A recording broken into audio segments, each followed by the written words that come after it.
She'll always be with me.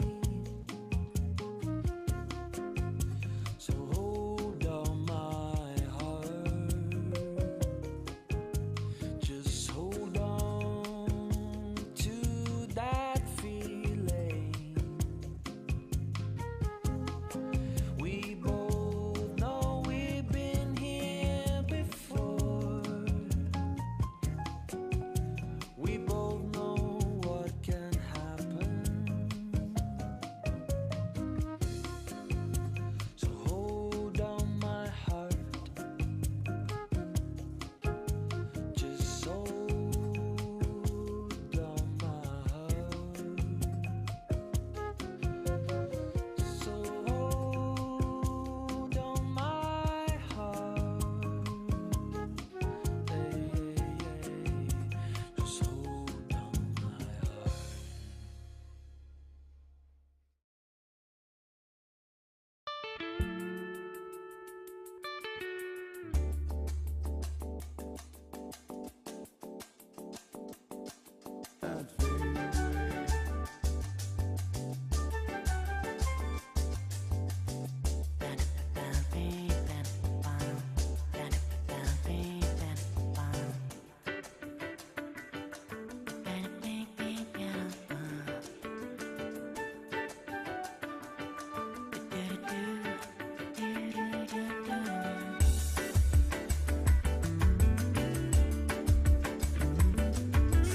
I'm gonna tell you how it's gonna be. You're gonna give your love to me. I'm gonna love you night and day. We'll lose love and not fade away.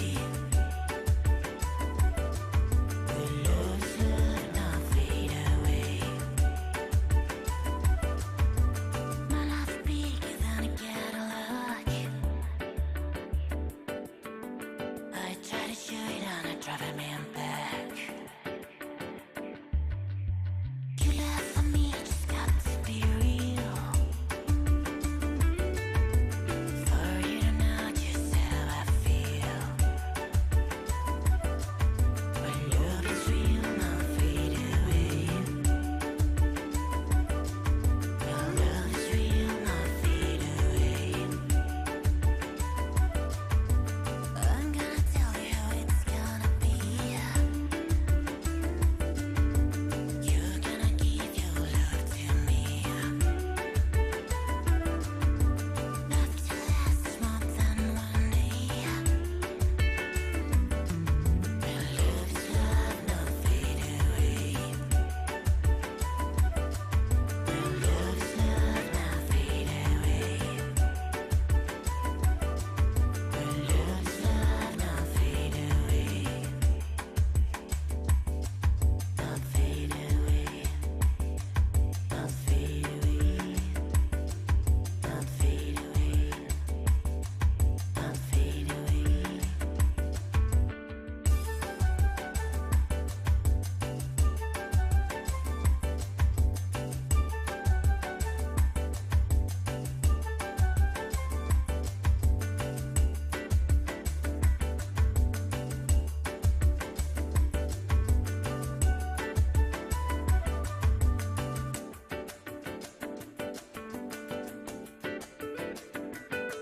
When love is love, not fade away.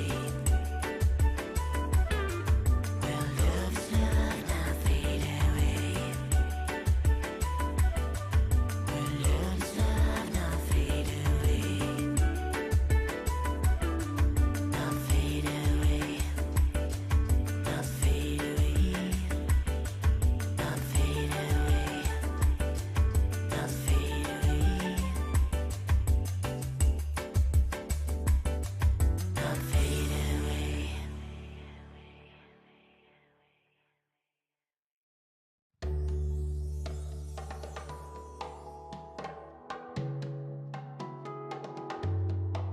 Quando tá escuro e ninguém te ouve, quando chega a noite e você pode chorar, há uma luz no túnel do desespero. desesperados. Há um cais no porto pra quem precisa chegar. Eu tô na lanterna dos afogados. Eu tô te esperando, vê se não vai demorar.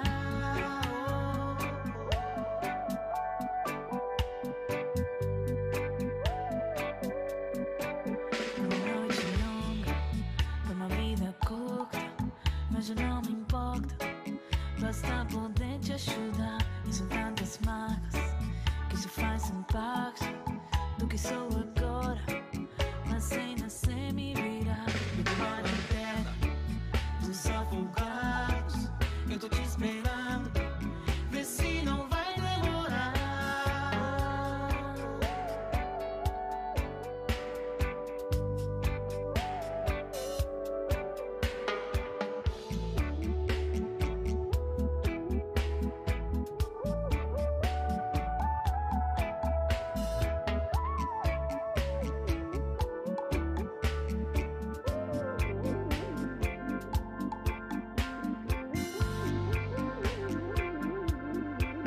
Uma noite longa, pra uma vida curta, mas já não me importa. Basta poder te ajudar. Eu tô na lanterna dos afogados. Eu tô te esperando, vê se não vai demorar.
Baby, this is what you came for. Lightning strikes every time she moves, and everybody's watching her, but she's looking at you.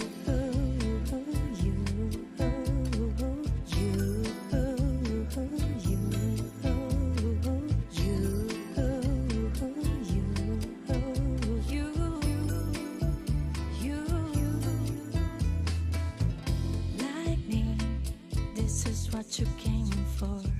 Lightning strikes every time she moves, and everybody's watching her, but she's looking at you.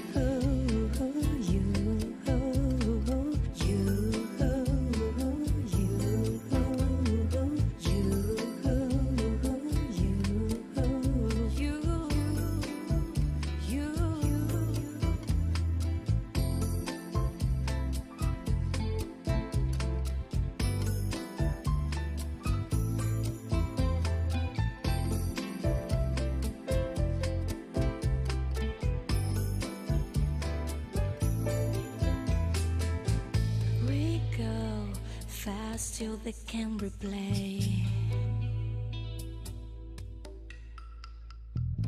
Who knows why it's gonna be this way?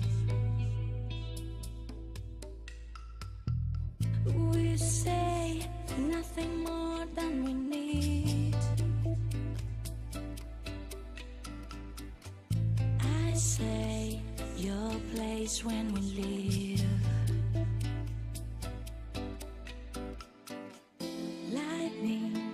This is what you came for.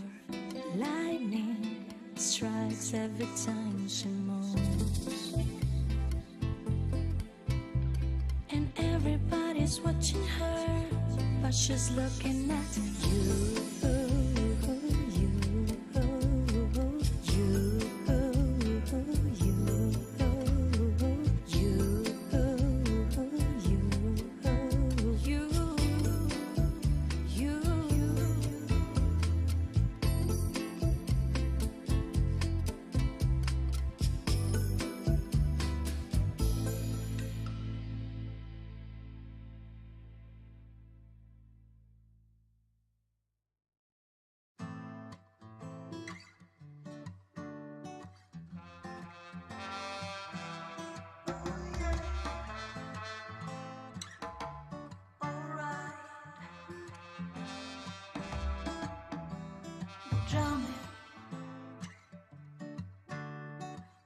I wanna jam it with you. We're jamming, and I hope you like jamming too. Ain't no rules, ain't no law, we can do it anyhow. Cause I will see you through. Cause every day we pay the price with a little sacrifice. Jamming till the drum is through. We're jamming.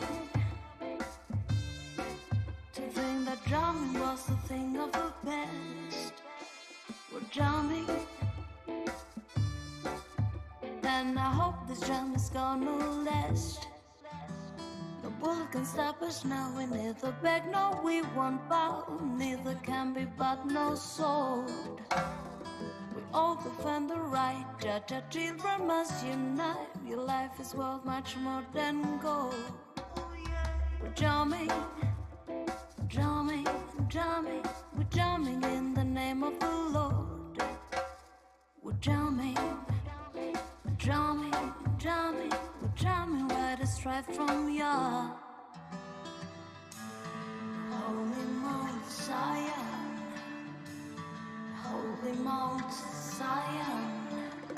Just seated in Mount Zion, arrows of creation. Jamming, what you want. I wanna jam it with you. We're jamming. I hope you're jamming too. jumps above my pride. Truth I cannot hide to keep you satisfied. True love that now exists is the love I can resist. Jump by my side. Drumming and drumming and drumming, drumming and drumming and drumming. Hope you like drumming too. Drumming, drumming, drumming. I wanna drum with you.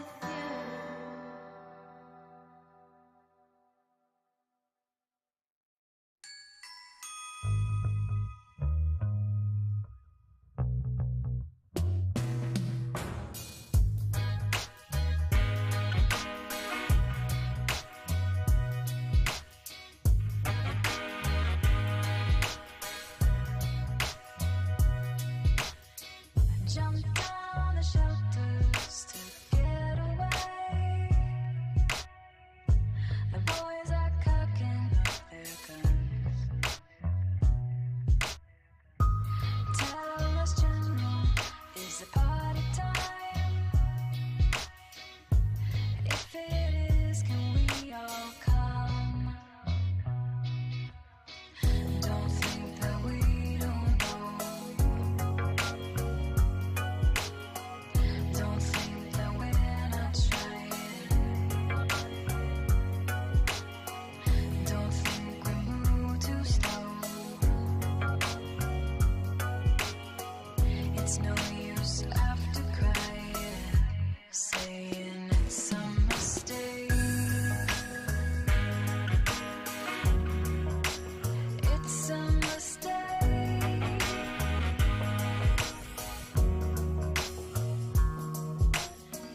After the laughter has died away, and all the boys have had their fun. No surface noise now, not much to say. They've got the bad guys on the run. Don't try to say you're sorry. Don't say he drew his gun. They've gone and grabbed old Ronnie. He's not the only one saying it's a mistake. It's a mistake.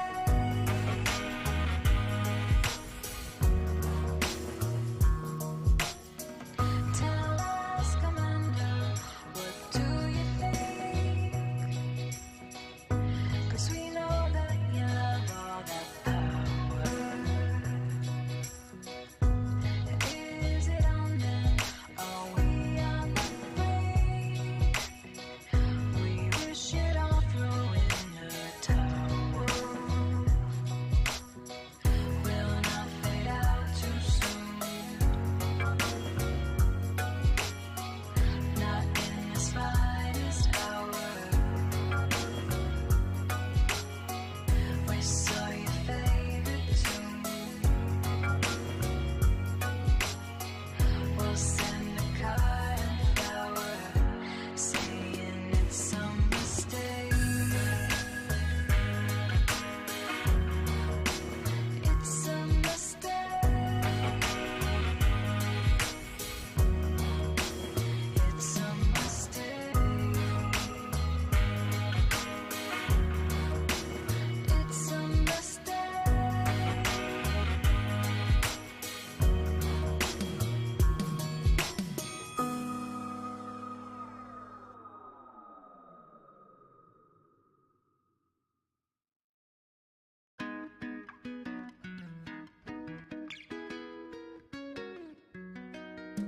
No limit in the sky if I don't wanna fly for ya.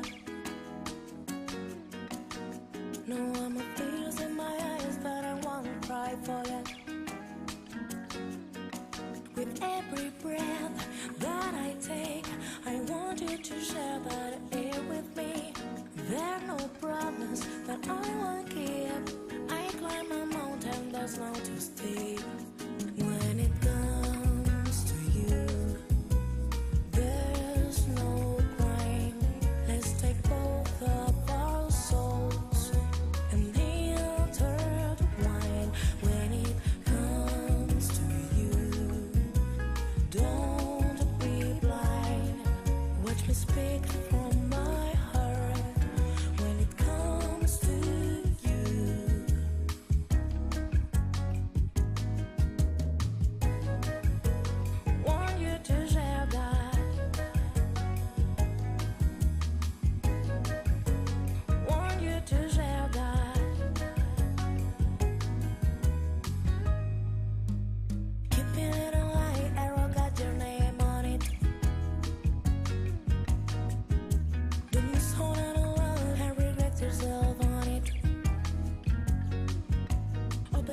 your mind, clear your head.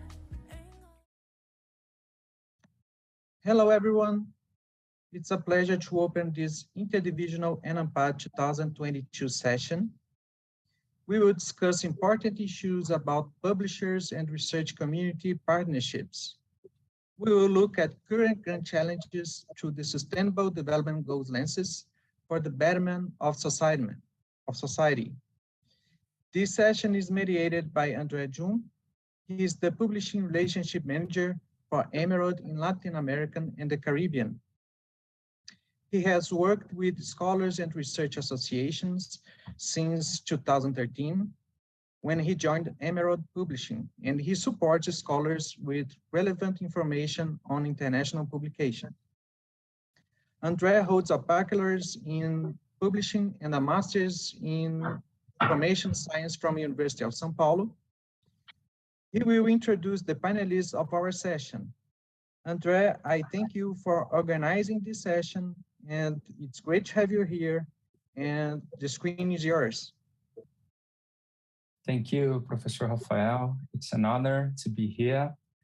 And I want to thank you on behalf of ENAMPAD and the whole community for having us again. I am very happy to have our 4 guests.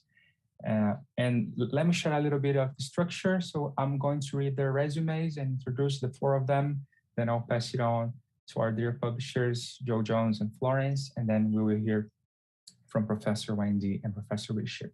So Joe is the Publishing Development Manager for Emerald. She works across disciplines with a focus on responsible management and on sustainable food systems. She's excited to be working with these communities to understand and develop the best pathways to publication and dissemination of impactful research aligned to the United Nations SDGs. Florence Theberge is the Publishing Development Manager for Emerald's Fairer Society.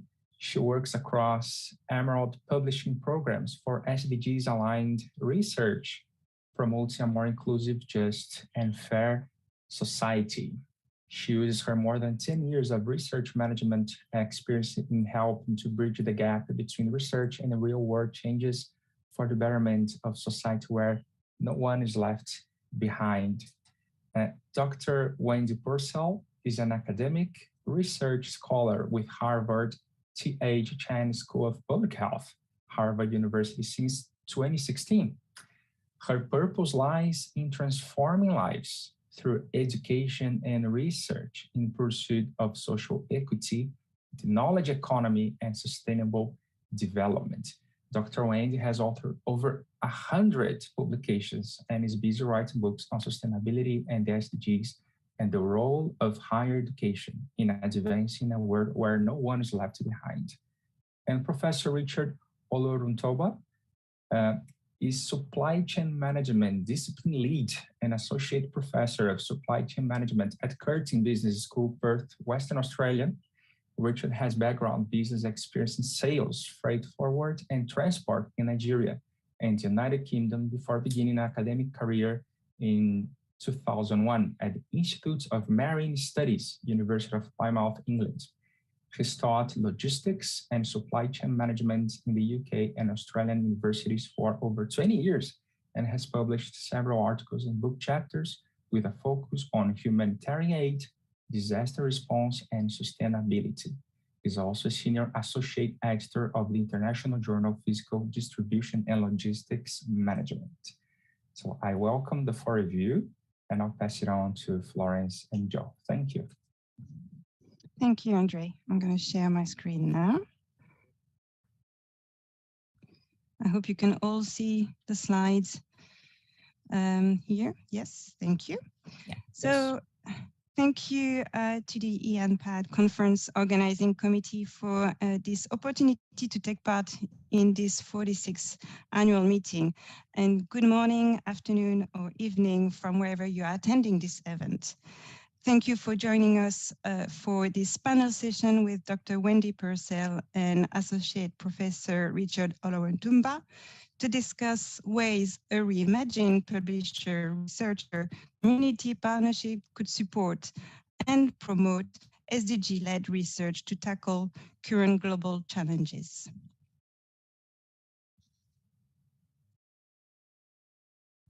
So the central theme of this event, tackling grand societal challenges, a role for management, managers, and organization, is very much in line with Emerald's purpose to publish interdisciplinary research that addresses key global challenges aligned with the United Nations SDGs. In practice, what this means for Emerald is putting customers at the center, always, being ambassadors for SDG-focused research that contribute to societal benefits, working towards an equitable, healthy, and sustainable research and publishing ecosystem for all, and drive forward the impact agenda. Our commitment to real-world impact is not new, and we have been at the forefront of bridging the gap between research and real-world change for over 4 years now, either by pledging support to external global initiatives for responsible research practices or by developing our own. In 2018, we launched our Real Impact Strategy and Manifesto, which is all about working with our communities towards a fairer, more equitable environment where research can have a real-world impact and those within it can reach their full potential. We took a number of actions around this. In 2019, we signed the Declaration on Research Assessment, being one of the initial signatories to the SDG Publisher Compact also in 2020. And in 2022, we renewed our Impact Manifesto with IUIN, which called for a deeper sector-wide collaboration across all sectors in research and scholarly communications. Alongside this focus on the UN SDGs, we are also committed to open research and facilitating flexible routes for authors to meet their needs. We offer open access routes through all our journals and books.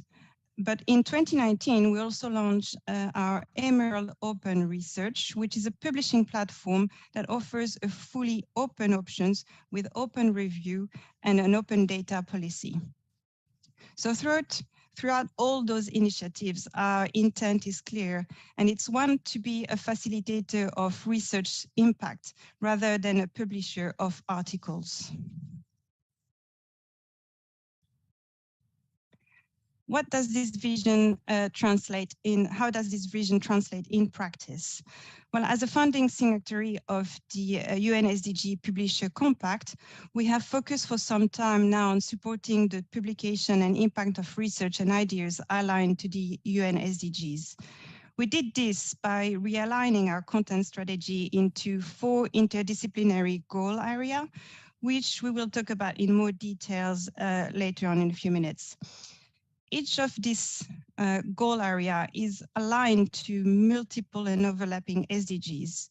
Through this goal, we promote not only our existing content, but also we look beyond the traditional subject discipline to commission interdisciplinary mission-led research necessary to inspire positive change in society and addresses real-world problems.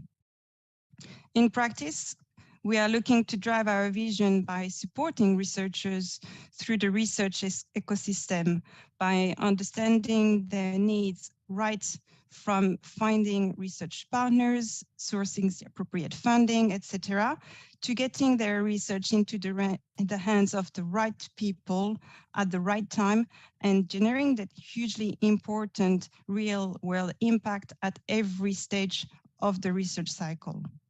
And a lot of this is about testing out different ways of promoting and creating content mission-led research, offering that flexibility that will ensure that SDG-related research finds the right publishing home and format, be that in the form, a book form, a traditional journal articles, but also new formats such as blog post, a video, an infographic, or even a podcast. Of course, this important work does not happen in isolation.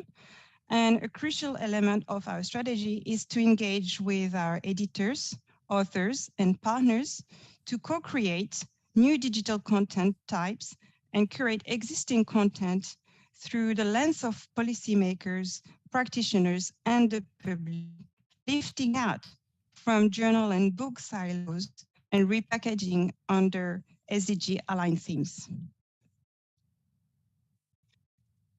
To deliver this vision, Emerald has formed a diverse global team of publishing development managers, working together with publishers, commissioning editors, and publishing relationship managers located around the world to connect author communities and ensure that article submission and commission publication deliver on a diverse global footprint. Each of the publishing development manager is responsible for the development of one of the Emerald 4 interdisciplinary goal area, and they are guided in this task by the expert insight of goal advisors such as Wendy and Richard.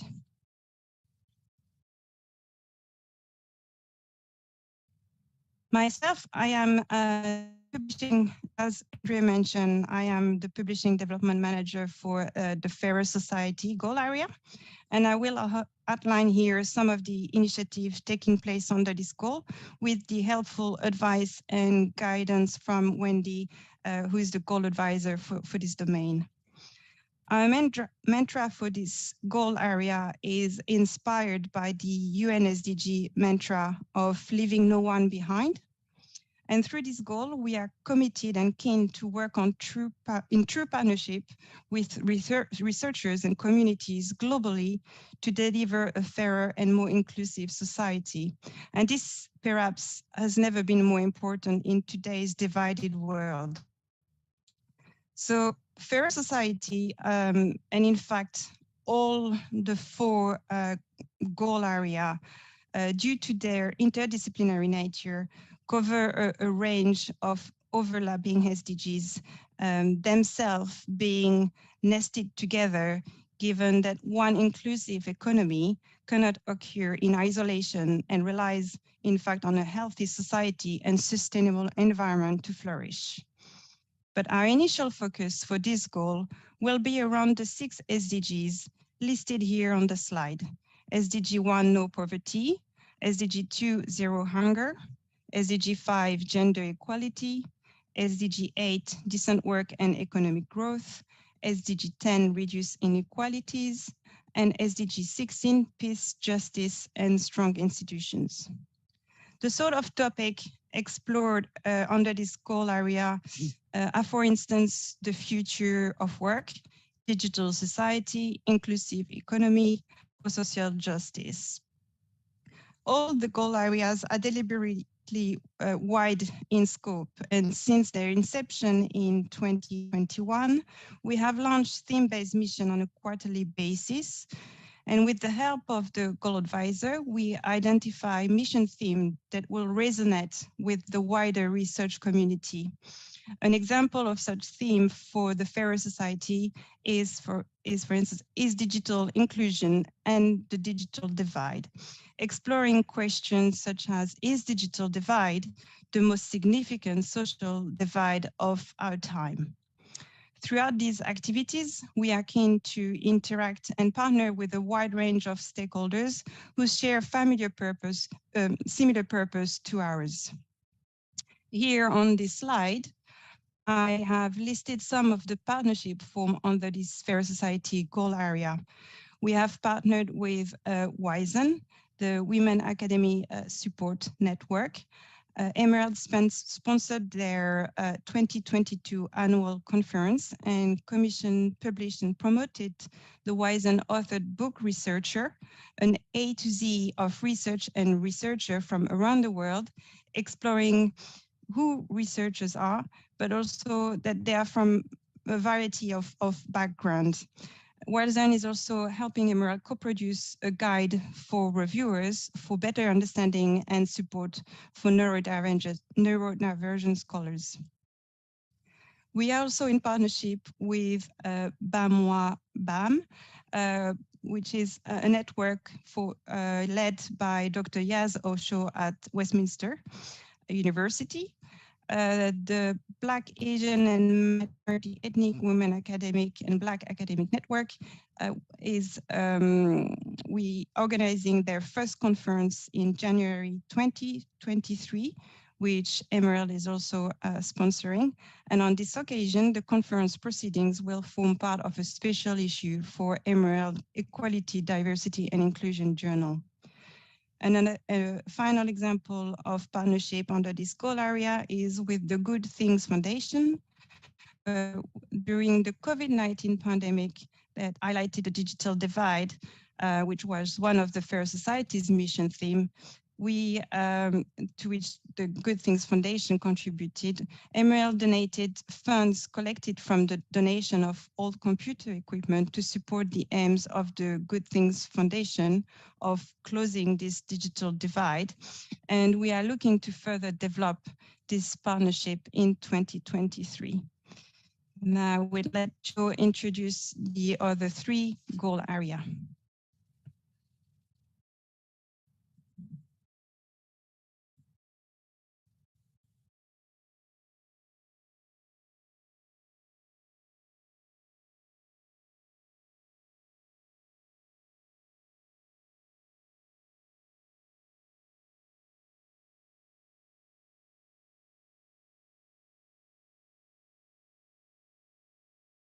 Oh, we can't hear Joe.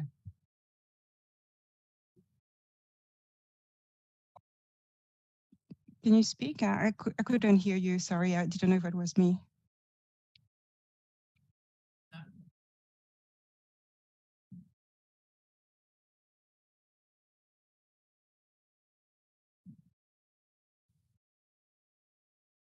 No.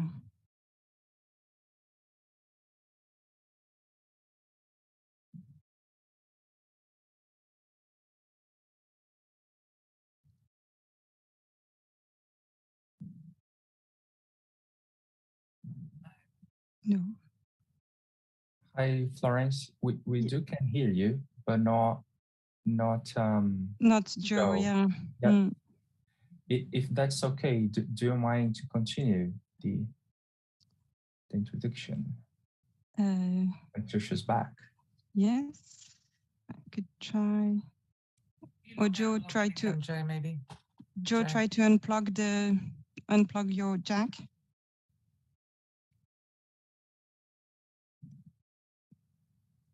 Does that work now? Yes, it does. Oh, okay. Yeah, Sorry about that. Sorry about that, folks. I will trot through to try and make up a little bit of time then. Okay, so focusing on healthier lives. It's a focus on social and economic factors that contribute to good health. So this includes no poverty or hunger, clean water, clean air, sanitation, shelter, universal health care, and the reduction of health inequalities. The Healthier Lives goal area aims to help research influence real-world change in people's health and well-being. We've held discussions with the American Indian Library Association with a view to collaborating on activities to promote Indigenous-related research. And this work builds on a partnership with the Council of Prairie and Pacific Universities, also known as COPL. And the recent Indigenous Voices mission campaign, which brought together all 4 of our goal areas to explore different dimensions of Indigenous scholarship. We are also scheduled to run a panel discussion at the UK SG November conference, and the panel will explore the formation and the function of the Indigenous Advisory Board. Panel discussants will include people with lived experience of Indigenous and non-Indigenous research collaborators. Responsible management is the area, this is my passion, and this is where I get an awful lot of support from Richard, who is our goal advisor. What we're doing here by partnering with our research community, we aim to facilitate the development and promotion of research which is from institutions and organisations built on ethical and sustainable practices. Research that facilitates and develops and supports leadership with integrity, underpinned by robust systems of management that are accountable. And finally, research that really drives decent work that doesn't discriminate, and activities that don't cause unnecessary harm to global economies, communities, or resources. So to some extent, responsible management will be intertwined with most SDGs. And actually all 4 domains that we talk about today will also overlap and intertwine at times. And that's the nature of the big, wicked problems and the interdisciplinary approach that we're taking. So who are we working with and what does that look like? We're collaborating with organisations such as the Principle for Responsible Management Education. Some of you may have heard of them. They're a global movement transforming business and management education through research and leadership. And the aim here is to provide more diverse authorship as we reach out to the global chapters and explore ways in which we might be able to work together to achieve shared objectives. We're also working with a number of business schools, including Stellenbosch.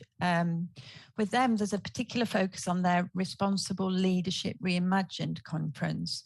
And with our mission spaces, which we'll talk about in a little bit more detail, we're able to offer a home to conference outputs beyond the traditional articles.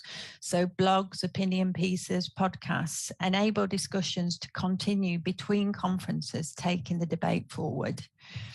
And finally, in terms of partnerships, one of the partnerships we had with a social enterprise was the Larder, and that tries to tackle food fairness for all. That was at the heart of their mission. And I think that's something that's relevant to all countries as food poverty continues to increase across the globe. We've since published a real-world impact case study about them, highlighting the importance of co-created research and the part it plays in developing solutions that have positive societal impact. And we hope to work with all the global regions in this way. We're also trying to join the dots across institutions, as well as across Emerald and the wider communities. So we're connecting researchers, policymakers, and practitioners beyond institutions and campuses that share similar challenges. Next slide, please. Thank you. And finally, we have quality education for all.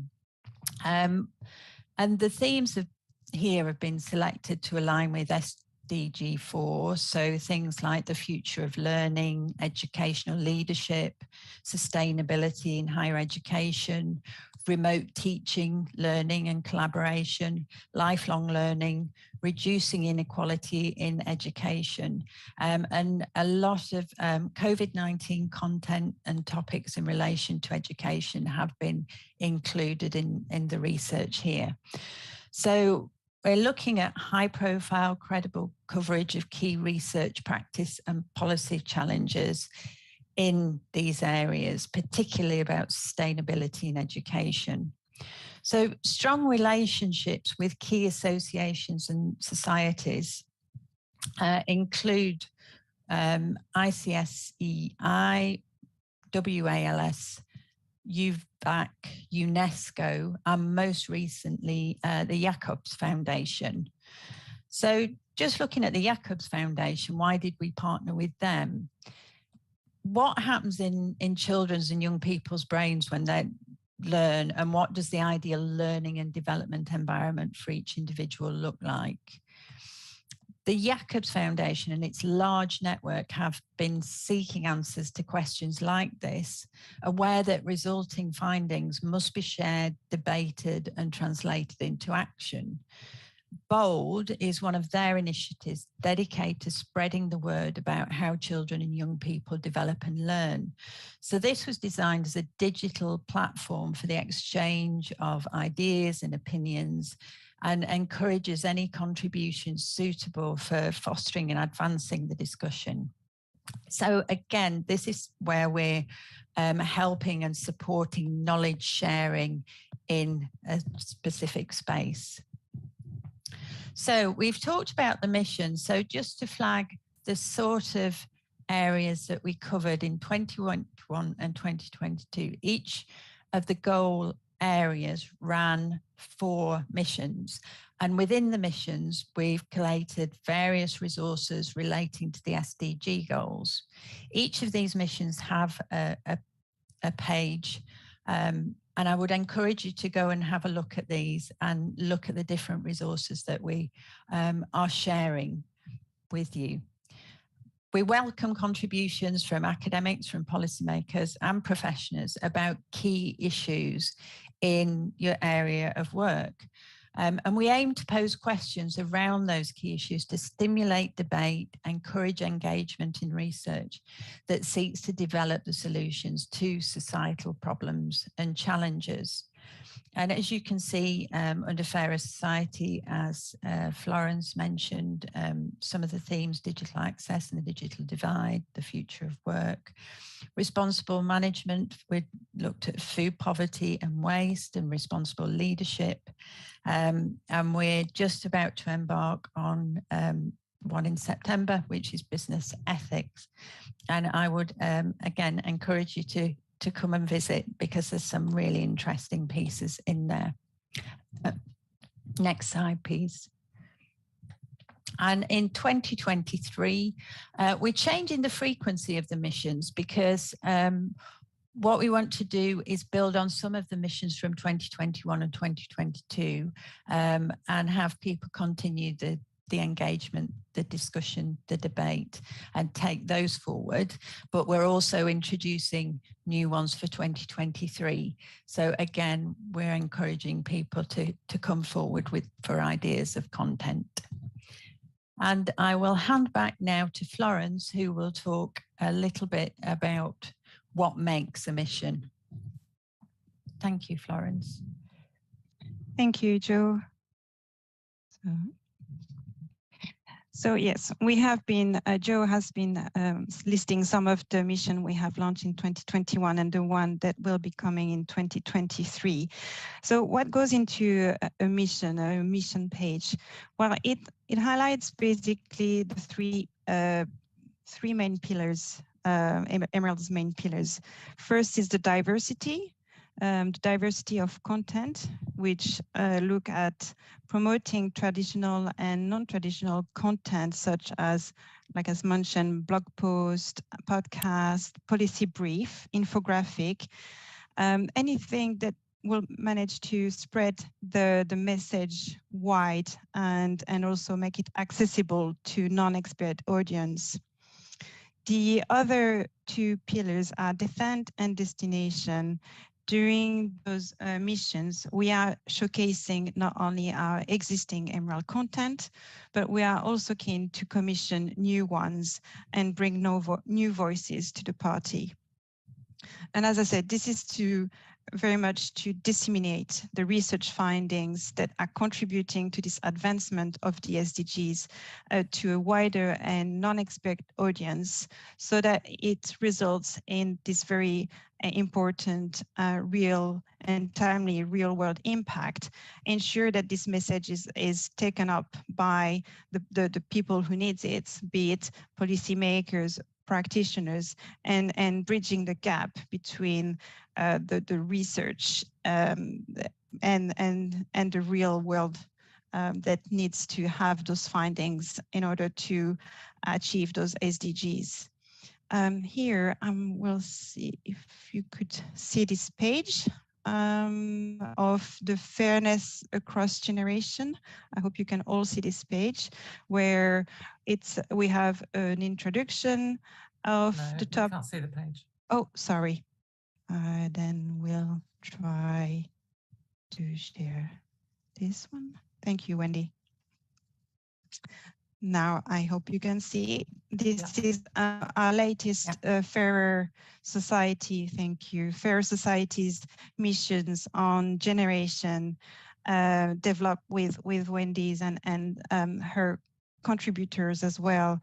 You could see here we have an introduction to the topic we will cover. On the right-hand side, you have the menu where you can easily navigate across the different section of the mission page. As Joe mentioned, those mission page once launched are permanent, and we are looking to renew their content through 2023. You will see the feature blogs, the one here written by Wendy. You might go into a little bit, there we go.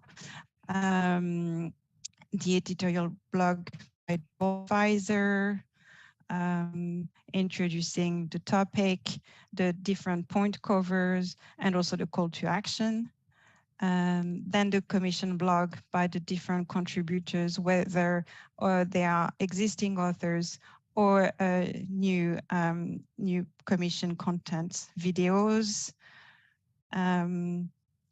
podcasts, and books of special issues and infographics.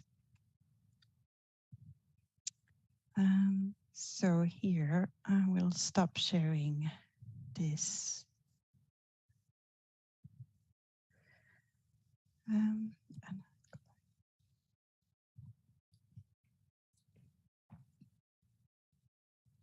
So these are the mission page. Now I will hand over to Jo to introduce her discussion with Richard.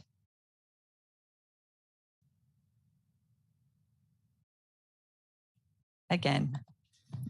Thank you, Florence. That was great.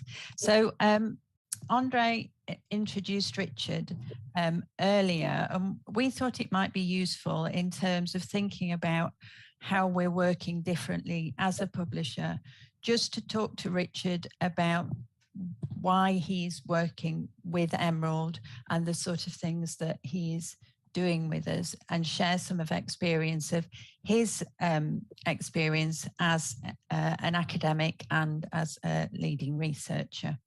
I would also like to thank Richard for not only giving up his evening to join us, but also giving up his evening on a bank holiday. So thank you, Richard, for joining us, and good evening in Australia. Thank you, Jo. It's a great pleasure being here, and I'm happy to see all the members of the audience. Thank you.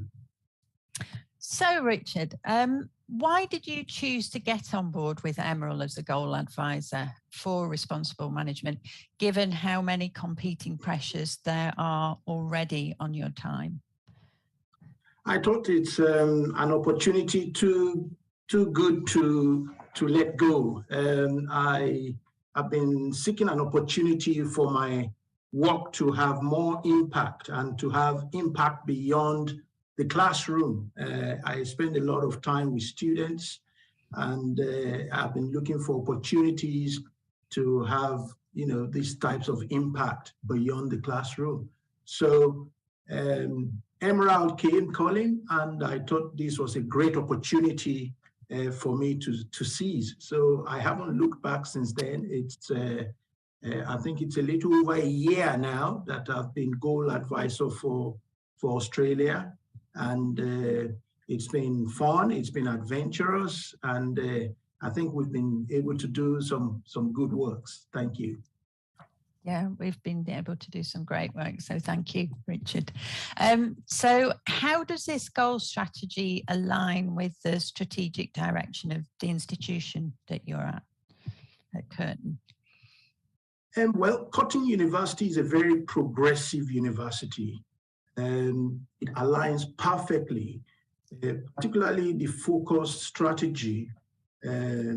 Our new corporate strategy, that's the university strategic plan, actually has 3 foci. The first one being people, the second one being the planet, and the third one being partnerships.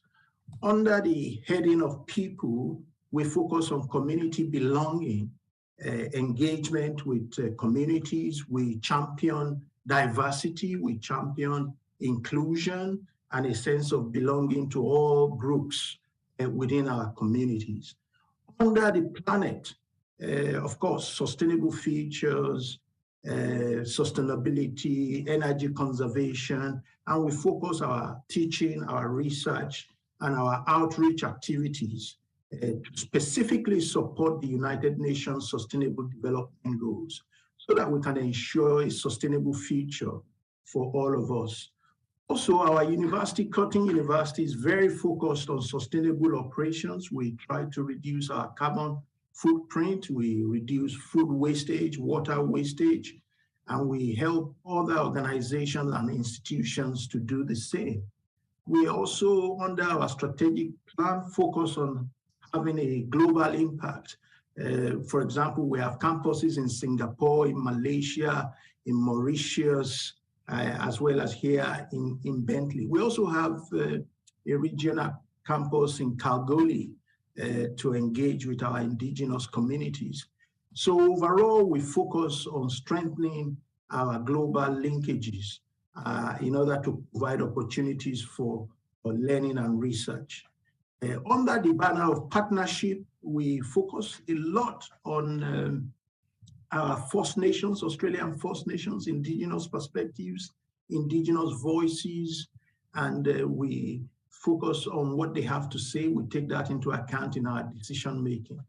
Overall, we build very strong relationships with external stakeholders, with industry, with communities, with all the researchers, thought leaderships, and so on. So yes, the goal advisor role and the goal advisor activities actually align perfectly with Cotton's strategic goals. So it's a marriage made in heaven, so to speak. So can you share a little bit about the work that you've done so far and the difference you feel that that's bringing? Yeah, we've done a bit of work, myself and yourself, as you know, Joe. For example, I will just focus on two specific ones. The mission about, diversity in the boardroom, corporate boardrooms. That was fun, and I've received a lot of informal feedback from many people. And that had to do with the lack of diversity in Australian corporate boards. So that has brought a lot of attention to the need to diversify the corporate boards in Australia with more Indigenous people, with more women, not just white women, but the diverse groups. So that has been fun. The second mission we did also was fun. Future leaders, are they fit for the planet? In terms of the training, the education we give to our young people, our graduates, are we equipping them, empowering them for them to become sustainability champions, for them to go out and advocate powerfully for sustainability and SDGs? And that also attracted a lot of attention, a lot of positive feedback. So those are just a couple of examples. But in terms of all the work we have been doing, all of them have actually attracted a very positive feedback, which is excellent. So what sort of challenges do you see for the global research community, and what opportunities are there for us as a publisher to help those communities achieve what they're setting out to do? I think we are beginning to see, hopefully, the tail end of COVID-19. The pandemic was a major challenge because a lot of researchers could not travel. They couldn't do field work, and thanks to Zoom and other online platforms. But now people can travel again, so researchers can travel, collaborative projects can can continue, and we can pursue research as we used to. So I think that's a good thing. Nevertheless, there still remains the issues of exclusion. We still need to work on including more diverse voices in all the critical conversations in research. For example, indigenous voices, indigenous protagonists. We need to showcase some of the issues that affect our indigenous and ethnic communities, the issues that affect women, the issues that affect African women, Muslim women.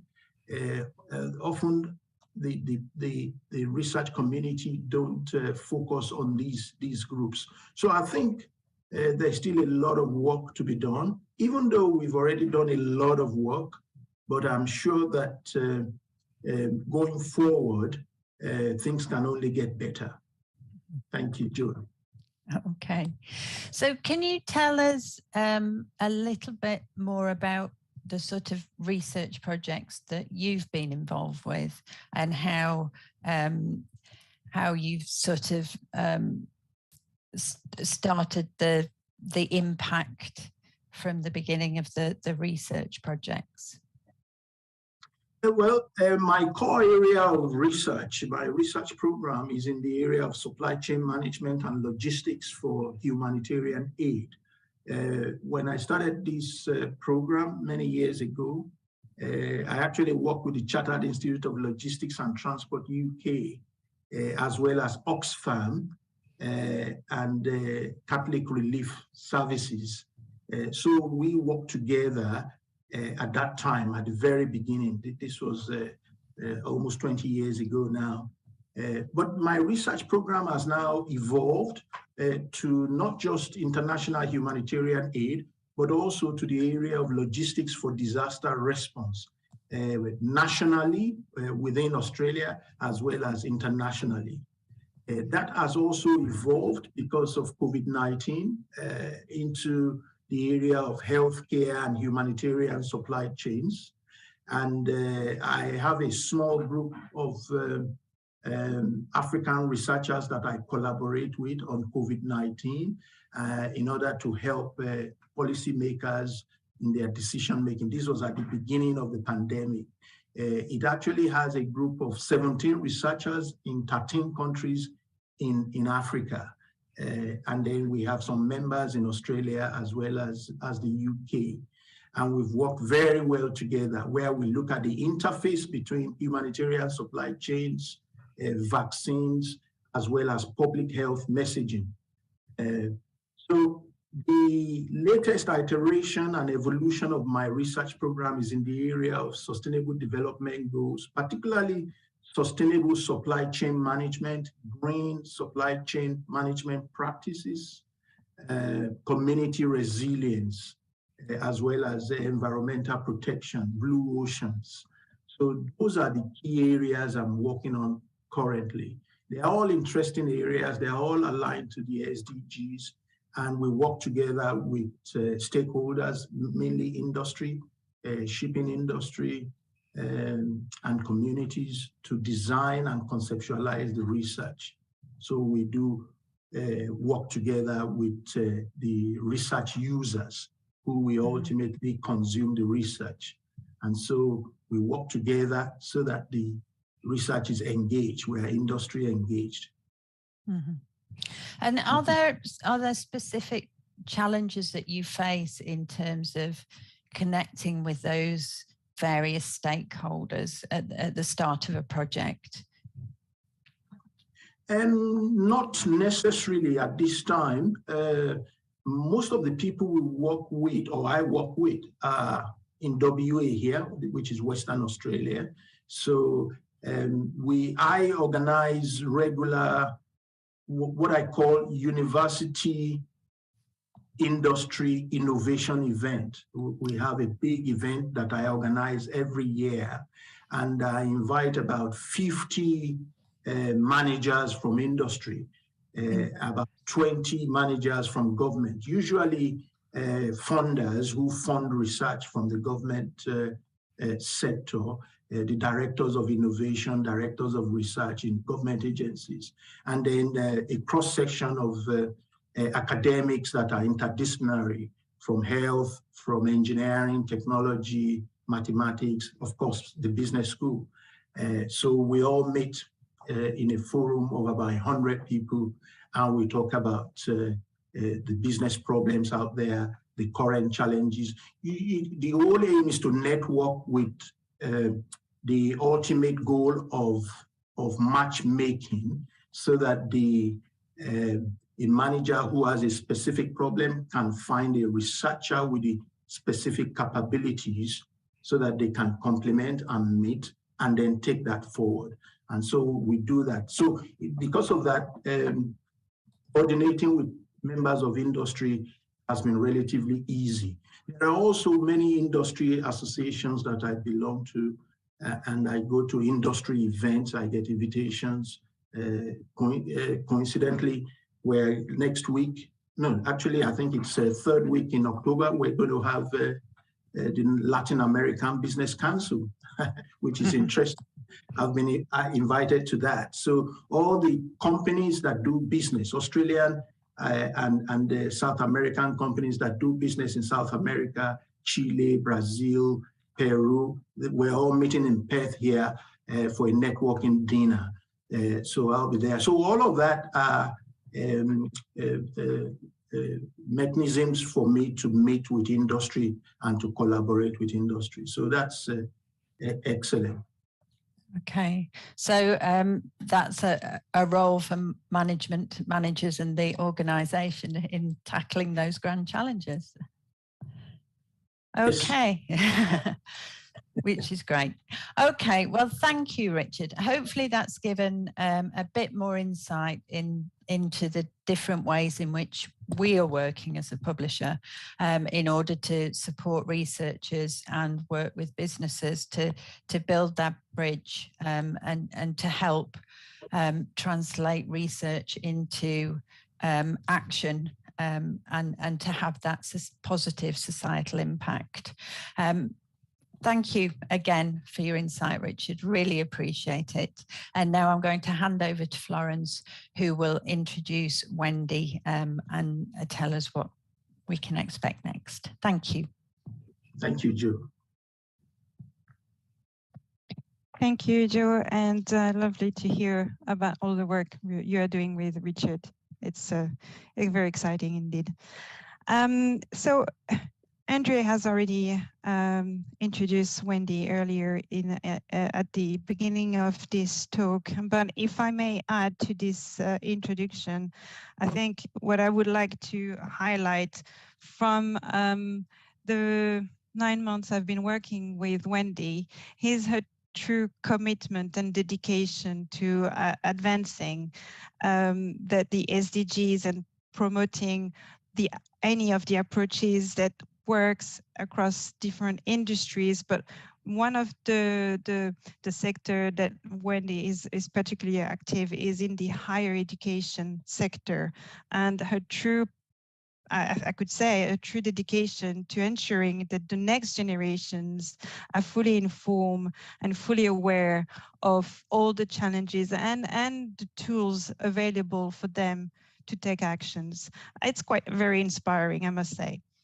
And I'm not only grateful for Wendy to be the goal advisor for the Fairer Society, but she's also, despite her very busy schedule, an editor of a new Emerald book series, Higher Education and the Sustainable Development Goals.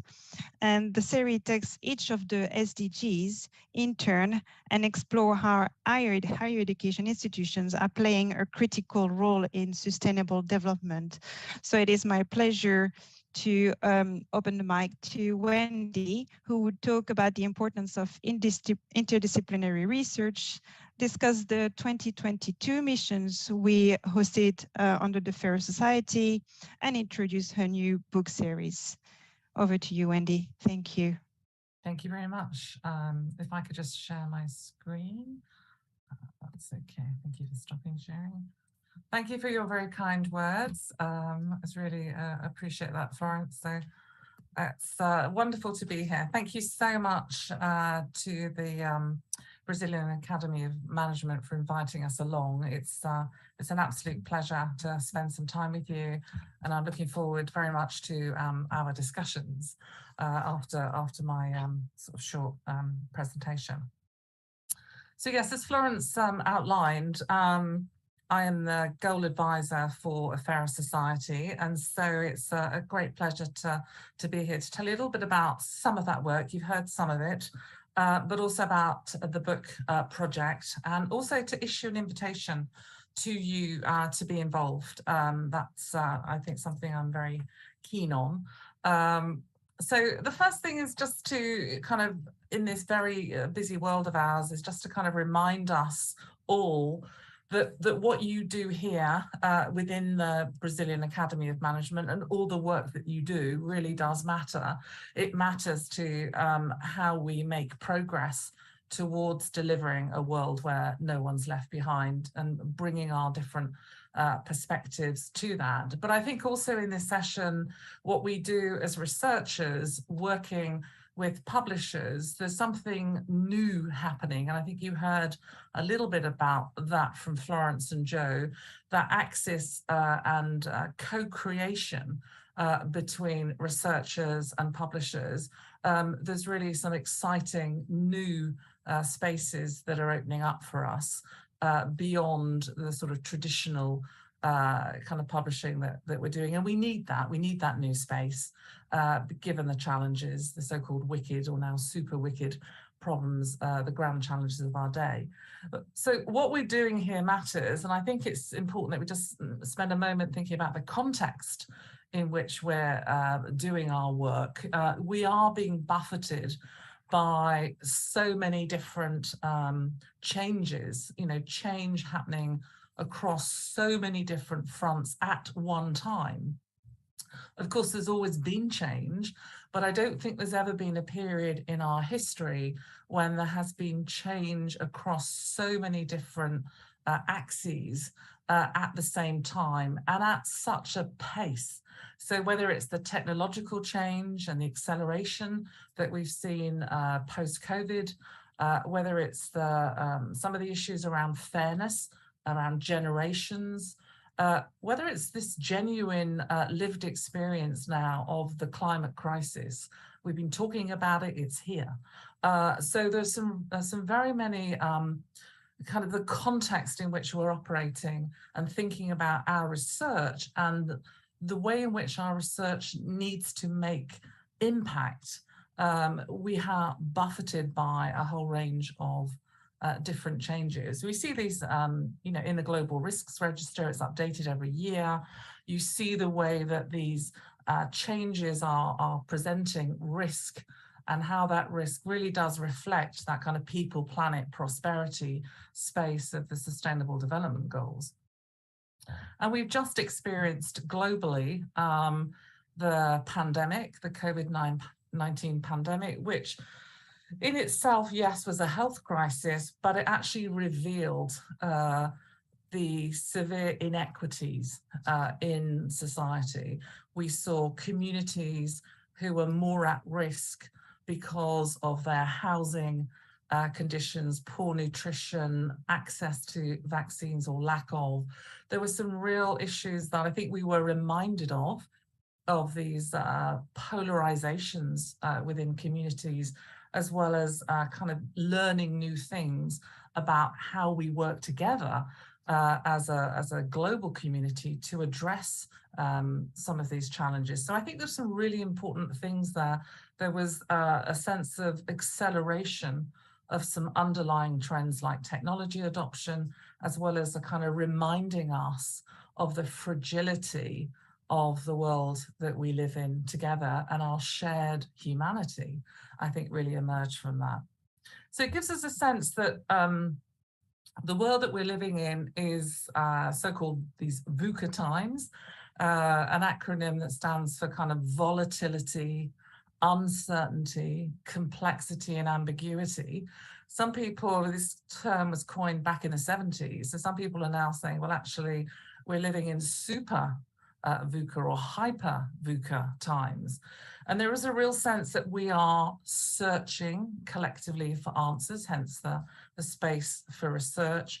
But these solutions to these grand challenges of our day don't live in any one discipline. They live across disciplines. So it's really calling us to lean in to these VUCA times, but to draw our resources from across our disciplinary sets, from our research paradigms. One way where we are coming together, I think, as a global community is around the SDGs, this sense of a shared purpose to betterment, so creating benefit for society. So this is becoming a kind of convening space that draws us together around a shared purpose for the world. And so therefore this is a shared language, a shared space, a shared challenge where we can draw on our individual contexts and interests, but work together as a global research community. So positioning the SDGs as an opportunity to identify what's important in these VUCA times, to create this sense of a shared purpose.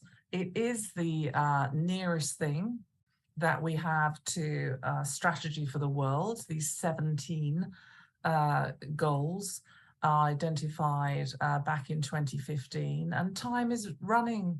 You know, these are supposed to be delivered by 2030, so-called Agenda 2030. So thinking about the SDGs as a shared purpose, a shared suite of global goals.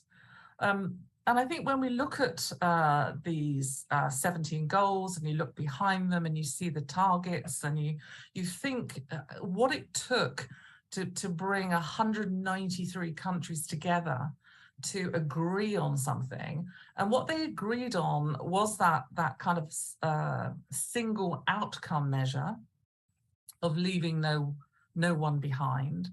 But as Ban Ki-moon said at the time, you know, this idea of saving our planet and lifting people out of poverty and advancing economic growth, they are three legs of one stool.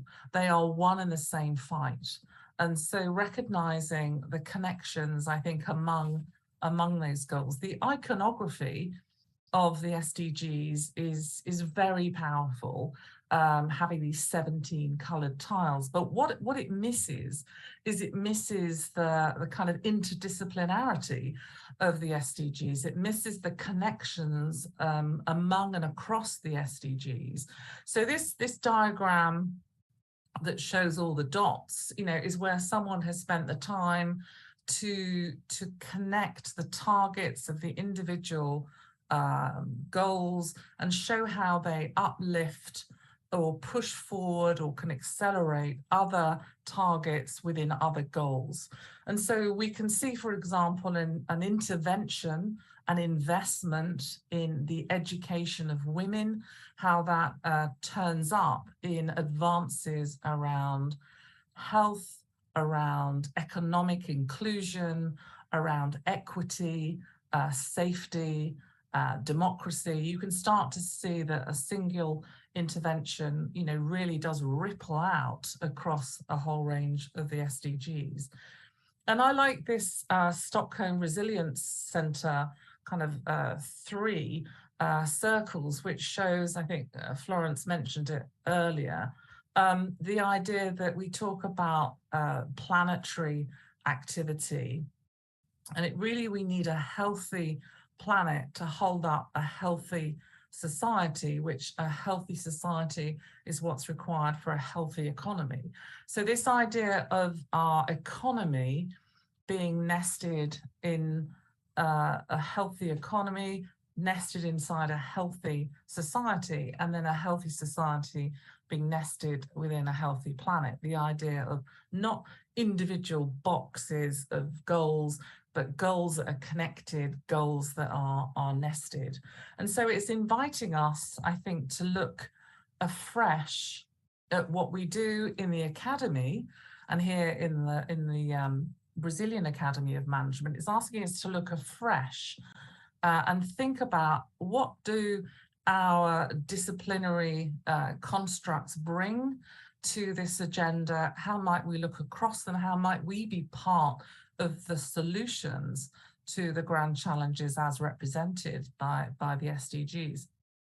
So I talk about very simply just putting on your SDG goggles, you know, thinking about looking at your teaching, research, publishing, innovation, community engagement, how you're showing up in the academy, and thinking about different ways to reimagine or see new connections, see new opportunities.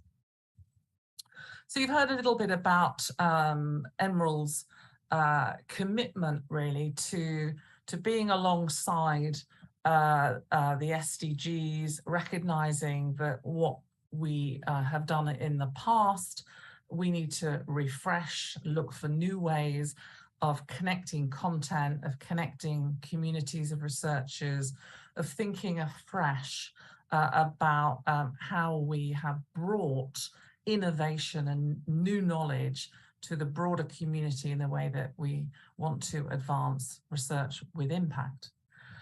So you've heard about those 4 missions. You heard from Richard and Joe about one of those that Richard looks after. And so I have the opportunity just to tell you a little bit about the Fairer Society.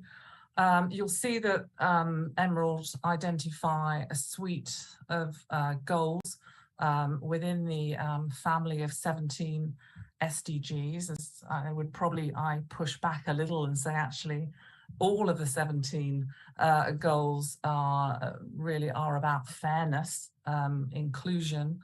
So I think we can, look across all of those 17 goals. What we wanted to do in that sense of looking again, trying to see new things, is to say, how can we think about fairness across our society in different ways? And so Florence mentioned a couple of our kind of cross-cutting themes where we've said, okay, let's take some of these topics and think about putting that in the middle of the table as a term, and thinking about that from a fairness perspective, not what new things are we seeing. So when we think about a fairer society, we think about a world that leaves no one behind, that everybody should have the opportunity to flourish, to genuinely be able to have access to resources that enable them to live a good life, and what that means, that the dignity we talked about in that mission, the dignity of the human being, the ability to think about not just absence of illness around health, but the presence of well-being and wellness. So in that mission, and Florence shared the links, we curated content, developed new content, which said, can we just think about the SDGs in a new way, thinking about fairness in society, but thinking about flourishing. And we took that kind of approach into some of the other themes across this last year. I've been goal advisor for a couple of years now. And so looking at stewardship, how we steward not just natural resources, but how do we steward wealth? How do we steward knowledge? How do we learn from, I think, as Richard said, indigenous peoples, because they have been stewarding new ways of thinking and natural resources for hundreds, thousands of years. So there is a sort of sense of thinking afresh. And we took that same thinking into the generations, this is the first time in history we've had 6 generations in the workforce, but actually we're seeing the lifespan of younger generations actually getting shorter, not longer. We have a kind of mental model that each generation should be able to have a better life, parents will think about a better life for their children.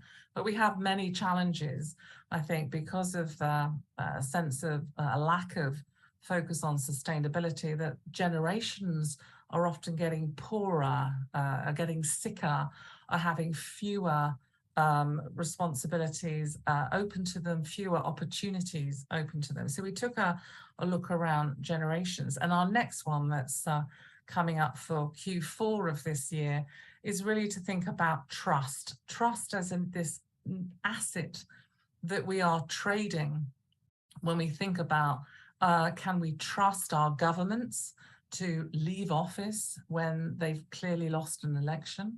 Can we trust our businesses to tell us the emissions of a particular car that we go to buy? Can we trust in our banks to look after our money? Can we trust in each other to step up and share the change that we need to make collectively to tackle the climate crisis? So we're really drilling into that.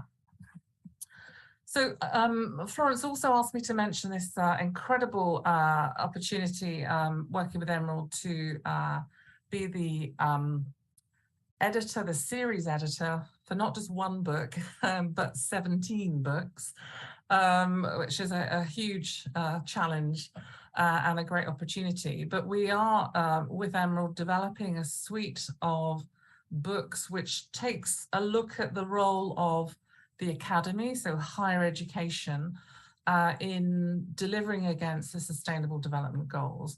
So delivering in terms of the acceleration towards knowledge, creation, transfer, the amplification through programs for our students and developing that workforce of tomorrow, the entrepreneurs of tomorrow, the scholars of tomorrow, the leaders of tomorrow. So I'll tell you a little bit about this and issue an invitation to be involved. And it does really focus, as Jeff Sachs said, who's the president of the United Nations Sustainable Development Solutions Network, that what we do in higher education really matters. It really matters to how we connect, I think, what we do and connect by working with governments, with business, with civil society to take on these challenges of sustainable development, many of them being represented through the SDGs. So that suite of 17 books, we will be looking at higher education and its contribution to the Sustainable Development Goals. And one of the things that I was very keen on doing is making sure that we draw out the student voice, the dialogue we have with our students, the way that they are engaged in activism and being change agents, the way that they are as graduates, as certificate holders, as people who are engaged in executive education, the way that those students are amplifying the impact of higher education, and the way that they are collaborating through the work that they go on to do, whether it is as employees or entrepreneurs or as leaders or whatever they go on to do, that sense of being part of a global community. And so we've just launched last week at the Transforming Education Summit with the Sustainable Development Solutions Network Youth. We've just launched a webinar series that will accompany the book series, where we'll bring together some of our chapter authors, some of our editors, some of our students to engage in dialogue around the SDGs and the role of higher education. So we're happy to share information about that. So far, we've identified 9 of the 17 SDGs. We've identified our editors. The books are at various stages of development. The first book, book 17, should be out next year.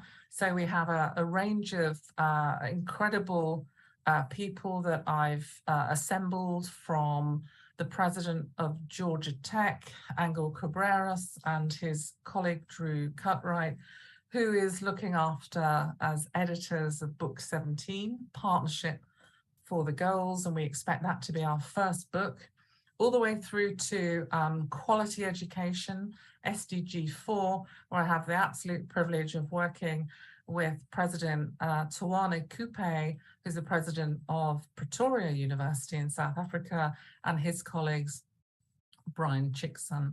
And then other colleagues that you'll see represented there who are editing and curating content specifically to showcase the role of higher education in the SDGs. Now, if your maths is good, you'll know that we've got 9 underway, so that means there are 8 spaces open. So we are still looking and open to people who might think about being an editor of one of these books, or maybe contributing a chapter to one of these books. And I'm, excited to talk to the Brazilian Academy of Management, because they're looking at SDG 8 and 9 and maybe 10. There may be some spaces and people thinking, actually, I have a chapter, or I'd really like to talk to Wendy about the opportunity to be an editor and part of this incredible community. So let me just finish up and recognize, I think, the importance of our community, our academy, the Higher Education Academy Global. Recognize the way that we can think differently, and this kind of sense of needing to collaborate in a way that I'm calling radical collaboration, which is collaborating with other partners, but disciplines collaborating in a way they haven't done before. And in this session, clearly collaborating with our publishing colleagues in a way that we haven't done before. So the opportunity, I think, to think about working in new ways because of the urgency of the challenges that are facing us, and the need really for higher education to really be part of the solution. And I just want to leave you with this quote, really, is the sense of the difference between what we do and what we are capable of doing would be, I think, is suffice to solve most of the world's problems. So I think that's a great backdrop, is what we are doing and what we're capable of doing. That let's step up to what we're capable of doing. So Florence, I'll hand back to you. I'm looking forward very much to reflections from the group assembled and the Q&A session. And thank you very much to the organisers for inviting us to speak, and take that invitation to be involved in the project very seriously. I'm really open to hearing from you. Thank you. Thank you, Wendy, for this very insightful and always very inspiring talk on all the actions we could be taking collectively to advance the SDGs. Andre or Raphael, we are, I think, open for the Q&A with anybody in the audience, or perhaps some questions have been posted on the chat already. Yeah, sure. First, thank you to the 4 of you for the nice presentations. We do have a few questions to Wendy and Richard, and then to Florence and Joe. So are you happy with me asking those? Thank you. So the first one says that I think this is across the globe, right? So professors need to cope with classes, teaching, exams, etc. How do you link all those projects that Wendy and Richard just shared with us with all those admin, let's say, activities and teaching, and still publish so much, considering that we all need to, to get some points in terms of publishing internationally?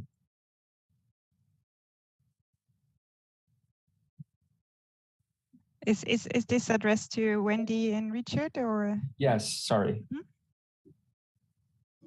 Okay, maybe I should go first, Wendy. Yeah, it is a challenge. Workload is always an issue, but I think the solution to that is just being responsive and being flexible. And also, sometimes you have to work weekends, you have to work Saturdays and Sundays. The academics life is not a typical 9 till 5 type of life where you work for 8 hours a day and then switch off. Basically, to keep up with research obligations, teaching obligations, assessment, engaging with industry and government, it's challenging, but it has to be done round the clock, really. That's just my own view. But having said that, when it's time to switch off, you also need to switch off and recreate and have some leisure time. If you've got a family, spend some time with them. But the academics life is ongoing.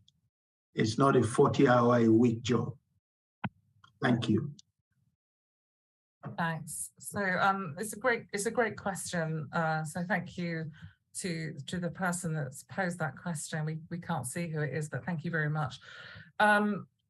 I'd probably take a slightly different stance in the sense that I think if we continue to frame this as an agenda which is somehow discretionary, and therefore, we do our day job and then we spend our rare, scarce leisure time or family time doing stuff around sustainable development, we will not get there.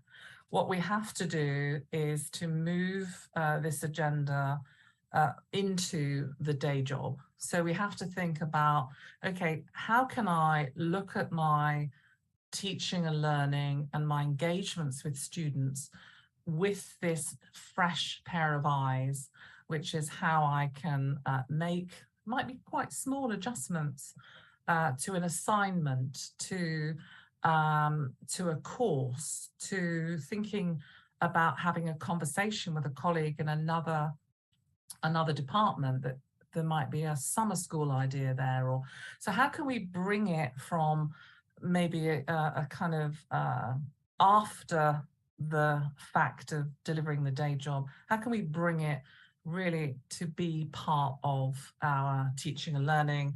How can we bring it into our curiosity about how the world works and our research? So it's very much moving it from something else to do, which, as Richard, points out, we are already super busy. How can we bring it into it being part of who we are as practitioners, as scholars, as professors, as faculty, and think about what agency we have. And I think we can easily get lost and say, the administration of universities, and there's all these barriers and everything else. Of course there are. But we also have huge agency within our classrooms, within what we choose to think about, in terms of what we choose to write. So I think realizing our agency as scholars and academics really does allow us to say, okay, how can I take advantage of the growing student interest? I was doing some work just last week, just showing off the charts the number of students who are searching for sustainable development, sustainability, when they're thinking about where they want to go and study. How can we take advantage of that activation of next generation of students? But also, how can we take advantage of the way that funders are also saying we need some new solutions to these grand challenges, and we want to fund researchers who are contributing to those challenges. So I think there's a sense of stop thinking about the framing of discretionary and start thinking, how do I mainstream my contribution to this through the work I already do, which might need some tweaks, or it might need some whole-scale changes depending on your risk appetite. And I think that's where I would come up. Thank you, Wendy. Thank you, Richard. The second question links to what you just shared, and I want to direct this one to Joe and Florence. as Wendy said, mentioned the phrase, no one is left behind. And there's a bunch of scholars here and research groups saying, well, we do our research here in Brazil, in Latin America. Is it possible for us to share, to be part of the program in any way? Are you guys at Emerald looking for anything specific? Could you please share your thoughts about this? Thank you. Do you want to go first, Joe, or do you want to? I don't mind, Florence. Well, I would say we are a global company ourselves, and we are very much open to open the platform to all the voices, basically. So even like we welcome, as Joe mentioned previously, new views, new voices, and we have in this way adapted and created new content format. So even if perhaps you're not, you don't have full material for an article, but you could contribute via a blog post. You can contribute through taking part in a podcast on a subject that matters to you. So yeah, I would, in answer to the questions, and thank you for whoever asked these questions. But yes, we are very welcoming to all the opinions from all over the global. Yeah, no, I think that's, thank you, Florence. And I agree with what you said there. I think it's a great question. And one of our ambitions has been to even up the volume of voices, if you like, throughout the global community, and look at different ways in which we can do that. So amplify the voices of the underrepresented, and really consider the fact that even if there are challenges with presenting a paper in a conventional way, that doesn't mean that the research isn't great. You know, there are some amazing teams of researchers out there. And interestingly, I was at a conference a couple of weeks ago at BAM, at the British Academy of Management. And the point was made about making assumptions with the global north and the global south, and not being biased towards who should lead research groups based on where geographically they are from. It should be a collaborative process, playing to people's strengths, and that should then translate into where the research is seen and how it's seen and what channel that's pushed through.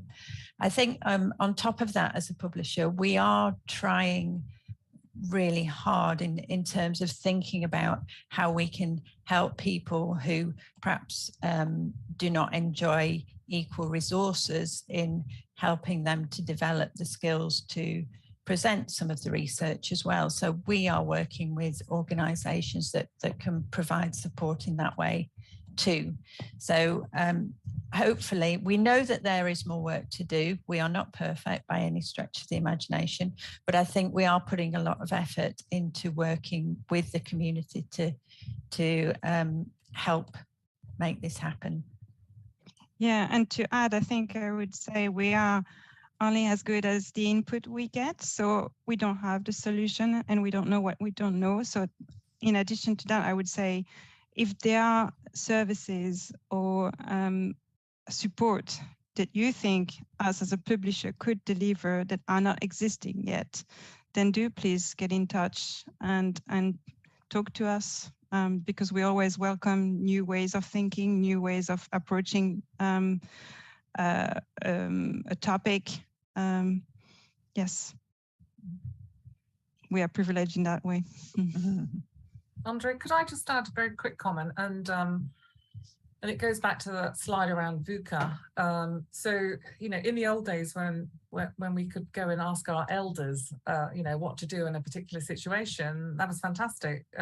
We're in a world now where no one has the answers. And so one of the antidotes, if you like, to VUCA conditions is actually bringing diverse voices and diverse perspectives around the table and around the challenges. So I think, you know, behind the question is that we must, you know, I think reach communities of practice and find channels for those voices. I think it's an imperative, and I agree with both Joe and Florence that, you know, I do see Emerald and others making, you know, significant efforts to make sure that they can provide platforms that bring voices, underrepresented voices in particular, into this dialogue, because, you know, we can't afford not to, frankly. So I think it's a great question. Thank you, Wendy. We still have 20 minutes, but I wanted to go back to the four of you and ask for your final thoughts. It's pity because I wish we had more time for this session, right? Maybe if we start with Florence, Joe, and then Richard and Wendy as we started, and then I'll ask Rafael to come back to finish the session at the end. Thank you. Mm-hmm. So my final thought on the session and I do hope that this session has been useful to you, and that as a consequence of it, you will be looking at what we do here at Emerald and reach out to suggest potential topic to explore or even contribute to existing topic that we have. And there are other things we haven't mentioned in this talk, such as our Emerald Engage platform, which is a sort of platform where academics can talk to each other on a topic of interest that they share. So there are many ways you could contribute and you could make your voice heard, and also bring new thoughts into the equations. So please do get in touch. That would be my final thoughts. Sorry, thank you, Florence. And just before Joe, sorry, Joe, to interrupt. Okay. It's just because there is a brand new question, and they say, what's the best way to get in touch with the Emerald team? And I think it's for you. And please send loves to Wendy and Richard for the brilliant and inspiring session. Thank you. That's great. In terms of getting in touch with Emerald, it probably depends what they wish to speak to us about, but me and Florence would be really happy.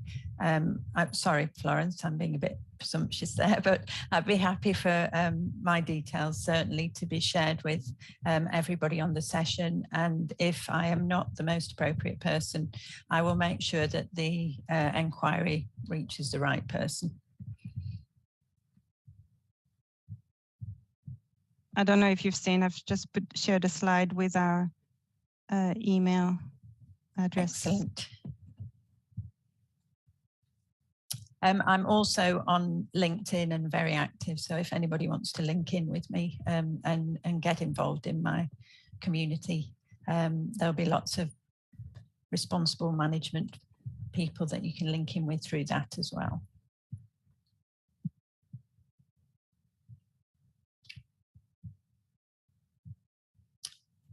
Thank you, Joe, Florence, and I'll pass it now to Richard for his final words. Thank you. Yes, thank you very much. I have two things to say before we wrap up. The first thing is I would like to invite the audience to engage with all the activities that Emerald is doing. There will be lots of webinars like this. There will be online panel discussions like this. So don't make this a one-off.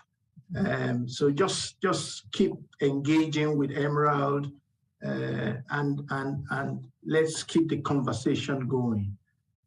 Finally, I can be reached through LinkedIn. I'm on LinkedIn. I've also got a profile online. So if you search Richard Olorontoba online, you'll find me there. I'm happy to collaborate with anybody who is interested in my area of research or on sustainable development goals. So you can find me on LinkedIn. Thank you very much. And it's been a great pleasure being here. Thank you.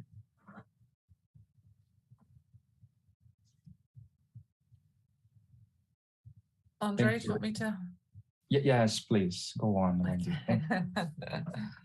So it's always hard to try and kind of summarize such a rich discussion, but I was just jotting down a note. So a couple of things I would say, Andre, and one is to I think really recognize the power of the academy.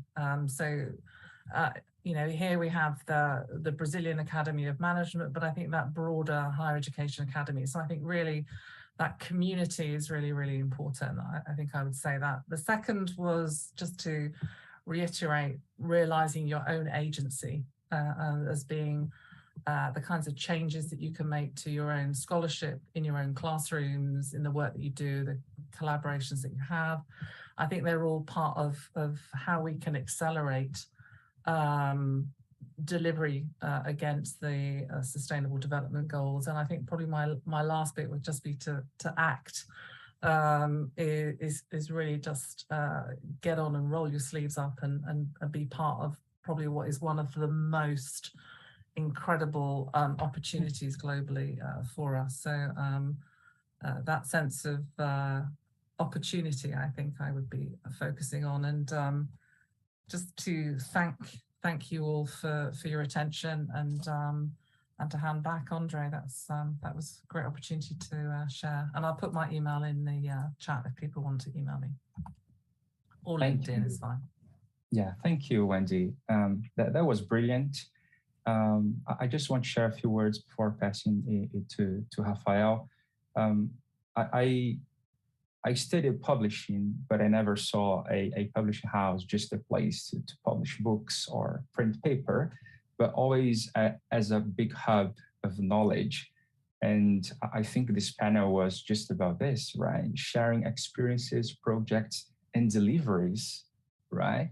Not just plans, but things that we are creating and delivering.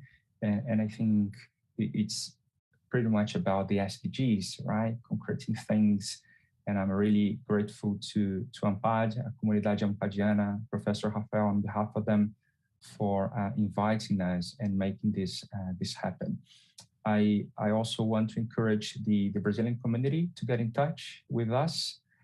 If you have any suggestion, any comment, and if you're to be in touch, I am still receiving some WhatsApp messages asking how can we be in touch with you guys.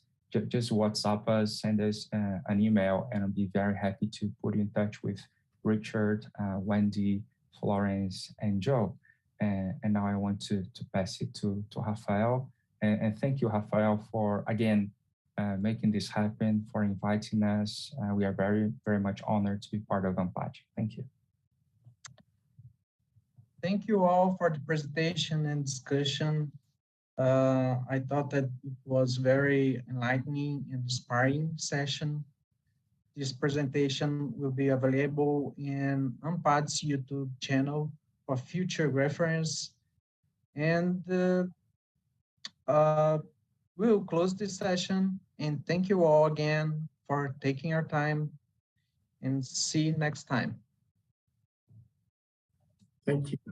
Thank you. Thank you for the opportunity. Much appreciated.